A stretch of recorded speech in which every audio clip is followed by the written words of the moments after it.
Hello everyone, this is doctor Mamta Rathi. Doctor Mamta's educational plex में आप सभी का स्वागत है।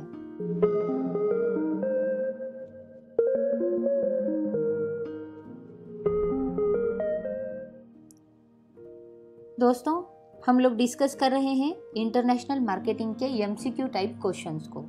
पहली सीरीज़ हमने देख ली है। अगर आप उस पहली सीरीज़ को देखना चाहते हैं तो डिस्क्रिप्शन बॉक्स में मैंने उसकी लिंक दी हुई है, आप उस लिंक पर जाकर वो सीरीज़ को पढ़ सकते हैं। दोस्तों, इंटरनेशनल मार्केटिंग के साथ ही साथ मैंने cost accounting, corporate accounting, management accounting, financial accounting और ऑडिटिंग के एमसीक्यू सीरीज़ भी बनाए हैं। अगर आप इन सारी सीरीज़ को देखना चाहते हैं, स्टडी करना चाहते हैं, तो मेरी चैनल पर सब्सक्राइब करें और सब्सक्राइब करके मेरी चैनल पर उन सारी वीडियोस को आप देख सकते हैं। साथ ही साथ मैं रिक्वेस्ट करूंगी फ्रेंड्स आप सभी को कि इन सीरीज़ को आप अपने फ्रेंड्स के साथ शेयर करें, क्योंकि आफ्टर लॉकडाउन हमारे जो एग्ज़ाम्स होने वाले हैं उन एग्ज़ाम्स का पैटर्न अब बदल चुका है और एमसीक्यू टाइप क्वेश्चंस में हमारी एग्ज़ाम होगी। तो मैं ये सारी एमसीक्यू सीरीज़ उन सारे स्टूडेंट्स के लिए लाई हूँ जो स्टूडेंट्स अब लॉकडाउन के बाद एग्ज़ाम देने वाले हैं। सो फ्रेंड्स, इसे ज़्यादा से ज़्यादा लोगों तक शेयर कीजिए। तो चलिए अब आगे बढ़ते हैं हमारी इंटरनेशनल मार्केटिंग के एमसीक्यू टाइप क्वेश्चंस की सेकेंड सीरीज़ में। सो सेकेंड सीरीज़ में हमारा 41वां क्वेश्चन है, paper gold is SDR, ADR, UDR, GDR. Paper gold क्या है? पेपर गोल्ड एसडीआर है। Option A is the correct answer. Next, which one is not the export promotion agency in India? इनमें से कौन सी एक्सपर्ट प्रमोशन एजेंसी इंडिया की नहीं है, इंडिया में नहीं है? Export promotion council, world trade organisation, commercial banks, export credit and guarantee. तो इनमें से वर्ल्ड ट्रेड ऑर्गेनाइजेशन जो है वो एक्सपोर्ट प्रमोशन एजेंसी नहीं है। Option B is the correct answer. Next, product survey includes production, advertising expenditures, wages, shape, colour and design of product. अब product survey जब करते हैं तो हम प्रोडक्ट का इन्वेस्टिगेशन करते हैं, तो उनमें जब प्रोडक्ट के शेप होते हैं, कलर होते हैं, डिज़ाइन होते हैं, उसके ऊपर हम इन्वेस्टिगेट करते हैं, सर्वे करते हैं। So option D is the correct option. Next question, it is one provides for credit to be given to the exporter to cover the period of storage of goods at the port। अब इसमें से उसे वो कौन होता है जो एक क्रेडिट प्रोवाइड करता है एक्सपोर्टर को, उनका जो गुड्स स्टोरेज करने का जो एक पीरियड होता है उसे कवर करने के लिए, उसे क्या कहा जाता है? With resource letter of credit, transferable letter of credit, red clause letter of credit, green clause letter of credit. तो वो होता है हमारा green clause letter of credit, जिनमें हमारे जो गुड्स होते हैं उन गुड्स को स्टोरेज किया जाता है और ये जो क्रेडिट है वो क्रेडिट दिया जाता है एक्सपोर्टर को कवर करने के लिए उनका जो स्टोरेज पीरियड ऑफ टाइम है। So option D is the correct answer. Next question, gold price of SDR. अब एसडीआर का गोल्ड प्राइस क्या होता है? तो वो होता है 0.8886 grain. Option B is the correct answer. Next, in evaluating message for advertising, telling how the product is better than the competing brands aims at making the ad। अब जब हम एडवर्टाइजिंग का इवैल्यूएशन करते हैं या कोई मैसेज बनाते हैं तो हमारे प्रोडक्ट को बेटर अगर हमें दिखाना है कॉम्पिटिंग ब्रांड्स के साथ, तो हमें किस तरह की ऐड बनानी चाहिए? Meaningful, distinctive, believable, remembered. तो हमें कुछ ऐसे ऐड बनानी चाहिए जो रिमेंबर हो लोगों के माइंड में। So option D is the correct answer. What is dumping? Dumping किसे कहा जाता है? To fill up any country with cheap commodity, promote to export, both A and B, none of this. तो dumping उसे कहा जाता है जिसमें हम किसी भी कंट्री को चीप कमोडिटी के साथ फिलअप कर देते हैं। Option A is the correct answer. Next question, Which of the following is smallest element in categorization of adoption? Adoption की कैटेगरी में सबसे स्मॉलेस्ट एलिमेंट कौन सा होता है? Laggard, innovator, early majority, late majority. तो लेट मेजॉरिटी जो होता है वो हमारी कैटेगराइजेशन, एडॉप्शन की कैटेगराइजेशन में स्मॉलेस्ट एलिमेंट है। So option D is the correct answer. Next question, which of the following is price determination method?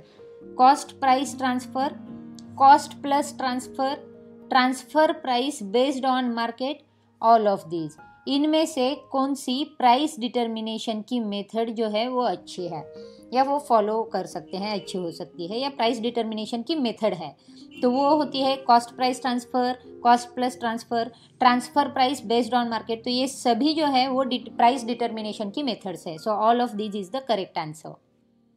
Next, founders of born global firms often have little or no international relationship created, work for large MNCs, are often entrepreneurs who have prior international business experience, have been born into business families। अब born global firms के जो founders हैं वो क्या है? तो वो entrepreneurs है जिन्होंने prior international business experience किया हुआ है। So option C is the correct answer. Next, which marketing factor is creating the finance in the market. अब इनमें से कौन सा मार्केटिंग फैक्टर है जो मार्केट में फिनांस को क्रिएट करता है? तो हमारा जो प्राइस फैक्टर होता है वो प्राइस फैक्टर फिनांस को क्रिएट करता है। So option B is the correct answer. Next question, the person act as connecting links between an exporter and importer and charge commission for their service is called as। अब जो exporter and importer के बीच में links create करता है या links को connect करता है और इस काम के लिए वो कमीशन भी चार्ज करता है उसकी सर्विसेज के लिए, तो उसे क्या कहा जाता है? तो वो होता है broker. So option B is the correct answer. Next question, the factor not to be considered in packaging is. Packaging में कौन सा फैक्टर कंसिडर नहीं किया जाता? Climate of importing country, convenience in handling, physical and chemical characteristics of product, financial resources of exporter. तो packaging में financial resources जो होते हैं हमारी एक्सपोर्टर के, उसे हम कंसिडर नहीं करते। सो option D is the correct answer.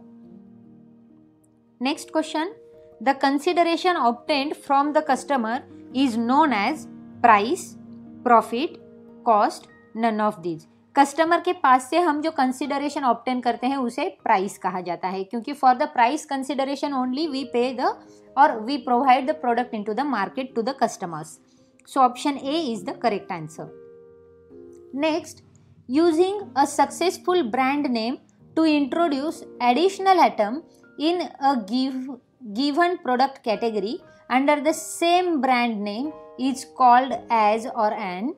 अब जो सक्सेसफुल ब्रांड नेम होता है उसे अगर हम इंट्रोड्यूस करते हैं हमारी एडिशनल आइटम्स में और हमारी जो प्रोडक्ट कैटेगरी होती है सेम ब्रांड की, तो उसे अगर हम वो नेम देते हैं तो उसको क्या कहा जाता है? तो वो होता है हमारा लाइन एक्सटेंशन, क्योंकि सेम ब्रांड नेम जो है वो हम यूज कर रहे हैं हमारी एडिशनल आइटम्स के लिए। So this is called as line extension. So option A is the correct answer. Next, marketing is the joint study of purchasers behavior and function of consumer, product demand and product supply, brand formation and publicity, all of these।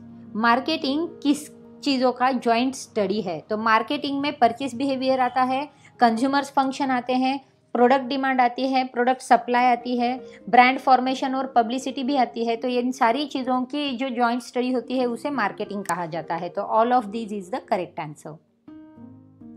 Next question, under costing method estimates are mode for. Costing method में estimates जो होते हैं वो किस चीज़ के mode हैं? तो estimate जो होते हैं वो कॉस्ट के लिए होते हैं, जैसे कि कॉस्टिंग मेथड में पूछा जा रहा है, तो कॉस्टिंग मेथड में जो एस्टिमेट्स होंगे वो कॉस्ट के लिए होंगे। Option B is the correct answer. Next, writer of the theory of social economy. Social economy theory के राइटर कौन है? तो वो है Gustav Cassel. Option A is the correct answer. Next question, which among the following is not a type of commercial document. इनमें से कौन सा कमर्शियल डॉक्यूमेंट का टाइप नहीं है? ऑर्डर और indent, shipping order, bill of landing, commercial invoice. तो इनमें से बिल ऑफ लैंडिंग जो है वो हमारा कमर्शियल डॉक्यूमेंट नहीं है। Option C is the correct answer. Next question, patent is a legal right, plan, target, money. Patent क्या है? तो पेटेंट में हमें लीगल राइट्स मिलते हैं। So option a legal right is the correct answer. Next question, where head office is situated of the International Trade Organization. International trade organisation का head office जो है वो जिनीवा में सिचुएटेड है, तो option A Geneva is the correct option. Next, because international marketing requires that a product is exported is thus more important than the other 3 P's of marketing mix. ये statement क्या है? ये statement correct है, wrong है, doubtful है या none of this? तो ये स्टेटमेंट जो है वो फॉल्स स्टेटमेंट है. Option B is the correct answer. Next, which of the following elements emphasises on consumers satisfaction? Consumer के सेटिस्फैक्शन को इनमें से कौन सा एलिमेंट एम्फसाइज करेगा? Cost concept, purchase concept, sales concept, latest marketing concept. तो इनमें से जो लेटेस्ट मार्केटिंग कंसेप्ट है वो एम्फसाइज करता है कंज्यूमर की सेटिस्फैक्शन को. सो option D is the correct answer. Next question, the present distribution system includes trade on net, advertisement on net, trade through email, all of these. अब present distribution system जो है उसमें किन चीज़ों को इंक्लूड किया गया है? तो हम देखते हैं कि सब कुछ अब ऑनलाइन देखा जाता है, तो ये जो सारे ऑप्शंस हैं वो करेक्ट है. So option D all of these is the correct answer. Next question, what is the full name of BEP? BEP का फुल फॉर्म क्या है? तो बीईपी हम ब्रेक इवन पॉइंट के लिए यूज करते हैं. So option A is the correct answer, break even point. Next, purchase order is given by marketing department, finance department, purchase department, sales department. purchase order जो होता है वो कौन इशू करता है, कौन देता है? तो वो होता है purchase department का काम. So option C purchase department is the correct answer. Next, Industrial Development Bank of India was established in. IDBI bank जो है वो कब इस्टेब्लिश की गई थी? तो IDBI bank 1 August 1964 government of India में इस्टेब्लिश की गई थी. सो option A is the correct answer. Next, for the development of infrastructure in our country government of India develop BOT model. अब इंफ्रास्ट्रक्चर डेवलपमेंट के लिए हमारी कंट्री में government of India ने BOT मॉडल को डेवलप किया है. ये BOT का मतलब क्या है? Build, operate, transfer, better operate technology, Bombay, Odisha, Tripura, none of this. तो इस BOT का मतलब है जैसे कि हम इंफ्रास्ट्रक्चर के डेवलपमेंट के लिए इसे यूज कर रहे हैं, तो option A build, operate and transfer is the correct option. Next question, the objective of distribution channel is to send the goods from producer to consumer, to send the goods from producer to retailer, to send the goods from producer to stockist, to send the goods from producer to broker. अब distribution channel में का जो objective होता है वो objective क्या होता है? तो हमारे जो गुड्स है वो प्रोड्यूसर से हम कंज्यूमर को सेंड करते हैं, तो कंज्यूमर तक पहुंचाते हैं. So option A to send the goods from producer to consumer is the correct answer. Next, dash dash is the step in the selling process in which the sales person learns as much as possible about a prospective customer before making a sales call. अब ये कौन see step है जिनमें selling process जो होती है, जिनमें sales person समझ लेता है कि उसको कस्टमर को before making any sales call, prospective customer जो होता है उसके जो पॉसिबल आउटकम्स होते हैं उसे लर्न कर लेता है, तो उसे क्या कहा जाता है? Prospecting, pre approach, approach, handing objective.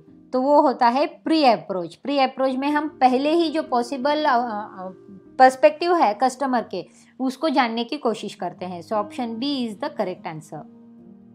Next, the export may be direct, indirect, both A and B, none of this. तो एक्सपोर्ट दोनों तरीके से होते हैं, direct and indirect. So option C is the correct answer. Next, the process to sending the goods to customer is known as distribution, export, import, all of these.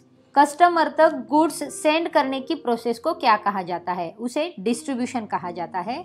Option A is the correct answer. Next question, which of the following can not be a brand? इनमें से कौन सा brand नहीं है? A sign, a slogan, a design, a word. तो इनमें से जो स्लोगन होता है वो ब्रांड नहीं होता. Option B is the correct answer. Next, the factors determining the international distribution relate to product, competition, market, all of these. अब इंटरनेशनल डिस्ट्रीब्यूशन से रिलेटेड जो फैक्टर्स है वो क्या, इनमें से क्या डिटरमाइन करते हैं, तो वो है प्रोडक्ट भी करते हैं, कंपटीशन भी करते हैं एंड मार्केट को भी रिलेट करते हैं। So all these are the determining factor in international distribution. So option D is the correct answer. Next, in case of indirect export system the degree of risk is lower, greater, nil, too much. Indirect export system में जो risk होता है वो degree of risk क्या होती है, तो वो होती है लोएस्ट। इनडायरेक्ट एक्सपोर्ट में वो लोएस्ट होती है risk. Option A is the correct answer. Next, which one of the following is not the impact of globalization. इनमें से कौन सा ग्लोबलाइजेशन का इम्पैक्ट नहीं है? Development of social consciousness, technological change, global form of business, reduction in casteism. तो जैसे कि हम देख सकते हैं reduction in casteism and globalization का कोई भी कनेक्शन नहीं है। So option D is the correct answer. Next question, conflicts between different levels of the same channel of distribution are referred to as. अब जो डिस्ट्रीब्यूशन चैनल होते हैं हमारे, उन डिस्ट्रीब्यूशन चैनल में अगर हमारे सेम चैनल में अगर कॉन्फ्लिक्ट्स आते होंगे डिफरेंट लेवल्स में, तो उसे क्या कहा जाता है? तो distribution channels are generally verticals channels, क्योंकि डिस्ट्रीब्यूशन चैनल में एक चैनल से दूसरे चैनल तक गुड ट्रांसफ़र होता है और वो वर्टिकली जो गुड्स होते हैं वो प्रोड्यूसर से कंज्यूमर तक आते हैं। और अगर इस चैनल में कुछ कॉन्फ्लिक्ट्स आते हैं तो उन कॉन्फ्लिक्ट्स को हम वर्टिकल कॉन्फ्लिक्ट्स के नाम से जानेंगे। So option B is the correct answer. Next question, the bureau has set standards for. अब ब्यूरो ने स्टैंडर्ड सेट किए गए हैं, वो स्टैंडर्ड जो सेट किए गए हैं वो है 17,821। So option C is the correct answer. Full name of TQM is. TQM का फुल फॉर्म क्या है? टोटल क्वालिटी मैनेजमेंट को हम TQM कहते हैं। So option C, total quality management is the correct answer. Next, International Reconstruction and Development Bank provides short-term loans, long-term loans, both A and B, none of these. International reconstruction and development bank जो होती है वो कौन से loan provide करती है? तो वो लॉन्ग टर्म लोन्स को प्रोवाइड करती है। Option B is the correct answer. So friends, in this way we have completed our second series of international marketing MCQ type questions. अगर आप फर्स्ट सीरीज देखना चाहते हैं तो डिस्क्रिप्शन बॉक्स में उसकी लिंक दी गई है। दोस्तों, आप इन सारी सीरीज़ को अच्छे से पढ़िए और आपके एग्ज़ाम्स के लिए प्रिपेयर हो जाइए। दोस्तों, मैं उम्मीद कर रही हूँ कि आपके पास मैं मैक्सिमम क्वेश्चंस इन सीरीज़ के तहत पहुँचाऊँ ताकि आपकी प्रैक्टिस अच्छे से हो सके, ताकि आपकी स्टडी अच्छे से हो सके। दोस्तों, अगर आपको मेरी ये सीरीज़ पसंद आती है तो कमेंट बॉक्स में अपने कमेंट्स छोड़ना ना भूलें और इन सीरीज़ को अपने दोस्तों के साथ शेयर करना भी ना भूलें। दोस्तों, फिर से मिलेंगे हम हमारी इंटरनेशनल मार्केटिंग की थर्ड सीरीज़ में बहुत जल्द। तब तक के लिए देखते रहिए, शेयर करते रहिए। Thank you.